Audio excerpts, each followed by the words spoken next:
masalahmu masing-masing, dengan kegelisahanmu, dengan kegalauanmu masing-masing, kedap-kedip, ya kan?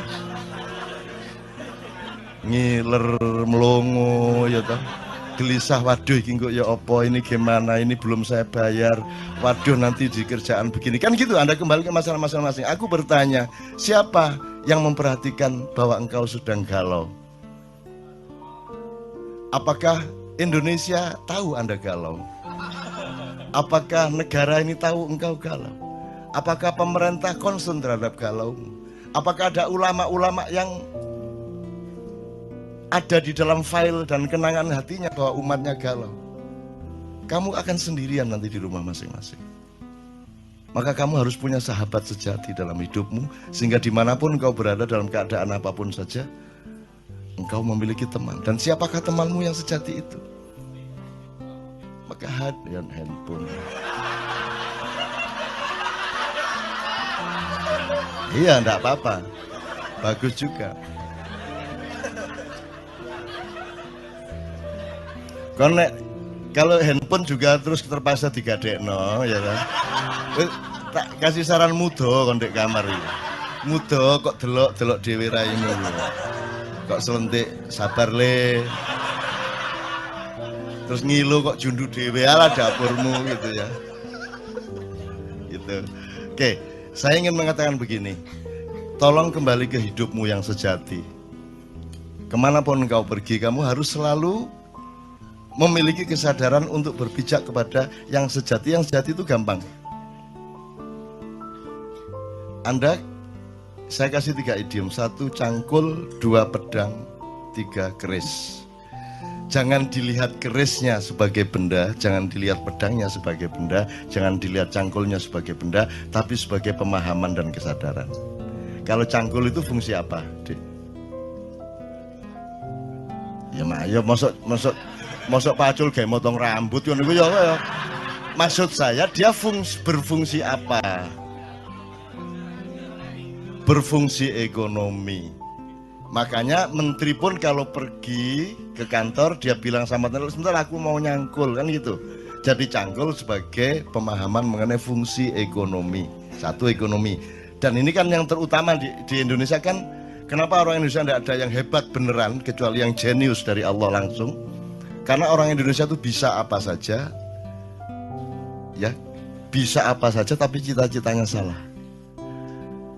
Kalau orang Barat lumayan, bisanya cuma 1 hal, tapi mereka tidak punya kemungkinan, maka mereka bersungguh-sungguh dalam 1 hal itu, sehingga banyak ekspor master di hal-hal yang mereka konsentrasi. Kini iki sembarang iso, tapi gak ono sing serius dan salah tujuan. Salah cita-citanya apa? Kita itu inginnya kaya, kan gitu. Orang Barat inginnya bahagia. Ini menurut Rawahu Sabrang. Ini saya diceramai Sabrang. Saya diceramai Sabrang tadi malam. Jadi anak saya adalah guru saya dan itu nyata. Kan dulu saya bikin struktur ini, Ustaz. Jadi kenapa Islam, Sabrang juga nih yang ngomong, kenapa Islam pada abad 8 tidak bisa populer, tidak diterima?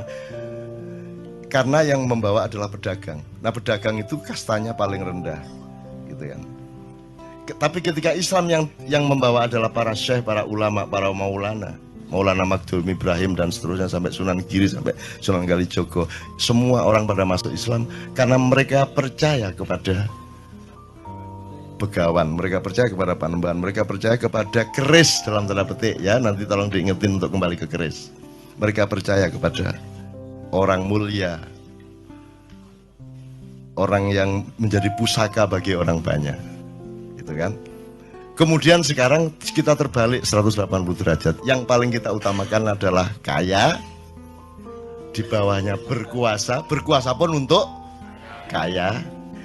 Di bawahnya lagi pinter, pinter pun untuk ikut berkuasa supaya kaya. Nomor 4 kuat. Kuat itu punya kekuatan, punya akses, punya kesaktian, punya apa. Itu pun untuk supaya dia ikut berkuasa supaya kaya lagi. Jadi cita-cita kaya. Terus terkenal. Populer. Populer kan nyata bahwa populer itu menerobos seluruh kriteria-kriteria kualitas hidup, sehingga seorang artis seksi itu bisa mencalonkan diri jadi wakil bupati. Jadi tidak ada rasionalitas dan alur nalarnya sama sekali secara politik dan kualitas demokrasi. Pokoknya terkenal di koran, dia bisa nyalonin diri jadi pejabat. Kan ngono. Caleg-caleg anggota DPR kita banyak yang melewati jalur Malang tadi itu. Itu ya. Karena kita sudah terbalik sama sekali, teman-teman sekalian. Nah, dalam keadaan seperti ini Anda tidak mungkin merubah keadaan. Maka kita harus menciptakan manusia baru. Nah, manusia baru ini saya kasih idiom tadi, keris, pedang, cangkul. Cangkul udah kita tahu fungsi ekonomi.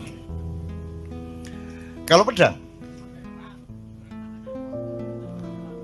itu kekuatan dan kekuasaan, otoritas, regulasi.